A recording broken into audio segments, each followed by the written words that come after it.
Okay, picture this. It's 2024, you're the age 18 through 28, you spend a lot of time on the internet, and you decide to start trying to e-date online. Whether you met on Valorant, snuck into someone's Twitter DMs, or met on a Discord server, you decide you want to take your online relationship to a different level. You realize that you can't really interact with them as much on a Discord call. You find out that the ultimate holy grail of online dating is a game called VRChat.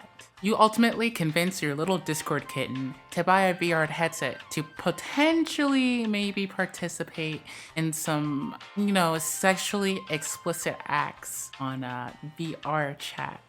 And everything goes well.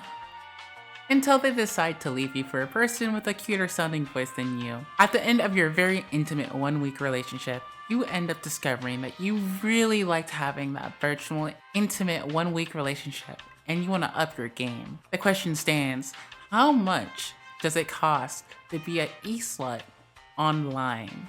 Well, to start off, I'm going to make this into a tier list, because depending on how much money you have, determines exactly how seductive you can be.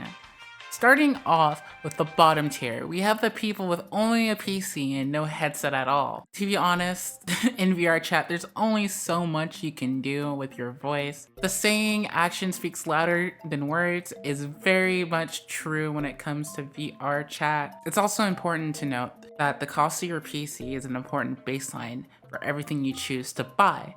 Without a good PC, everything else will suffer. Next up on the tier list, we have the Quest standalone users. This is higher than PC standalone because your ability to interact in VR with others. Yeah, you can't interact with some people because of the limitations that come with it, but you can still sort of form intimate relationships with other people. The baseline for this is even lower than a PC because the price for a used Quest is so low, about $104 on eBay. Also, as a note, if you're looking to buy used VR stuff, always check eBay. A lot of the stuff is very cheap on there, and I even bought my Quest Pro from eBay for $630, brand new, never opened. Now we have the bread and butter, the PC VR users.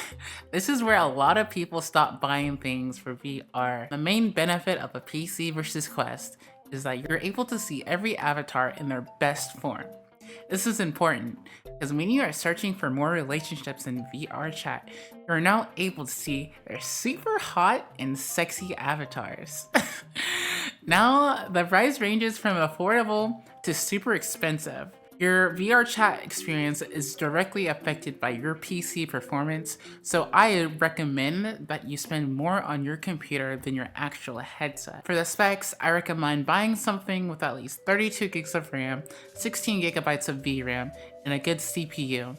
But 16 gigs of RAM and only 8 gigs of VRAM can't suffice. When it's just you and your partner alone, higher VRAM and RAM don't really matter that much, to be honest. Here are some of the prices for the recommended PCs and the minimum amount of money I would spend on a PC if you were to use them. Also included my specs and a price to build a similar PC to it. Now for a headset, you could go with either a Quest 2 or a Quest 3. You can get them both fairly cheap online on eBay, especially the Quest 2. However, if you're potentially interested in joining the next tier above this at some point, I recommend getting the Valve Index starting kit for $1,000.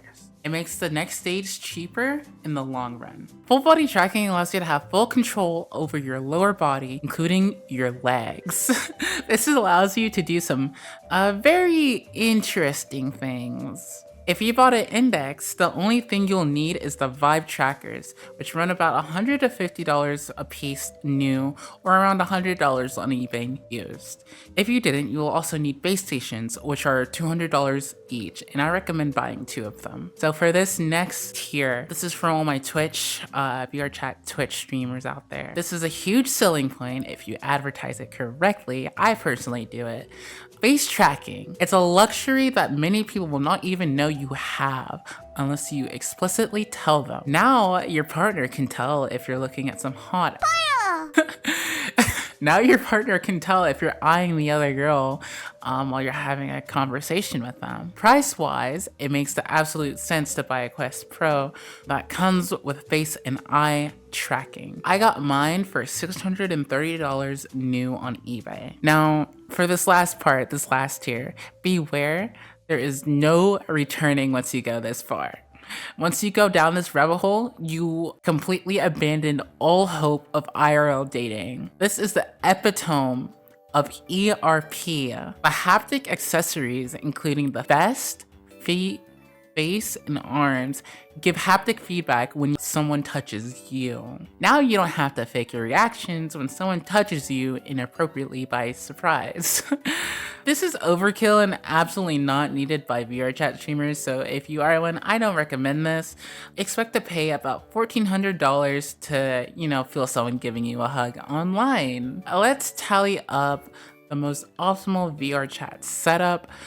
For the PC, we will use a current generation top-of-the-line specs, which cost around $3,785. A Quest Pro with face tracking new retails at around $1,000. 2 base stations is $300 from Steam. 3 Vive Trackers retail at $450. The VR haptic peripherals total to $1,400. And for a link cable for your Quest is about $80 from Meta. Now, it's time to look at ourselves and be honest. Is it really worth spending over $7 grand to feel like a real life with people over the internet? I don't think so. You should go fucking touch some grass. Thank you guys for watching. If you enjoyed the video, feel free to like and subscribe. I have a Twitch where I stream most days of the night starting at 8 CST. I also have a Discord with my full streaming schedule available. Feel free, the links are down below. And have a great night, guys. I love each and every one of you. Bye-bye.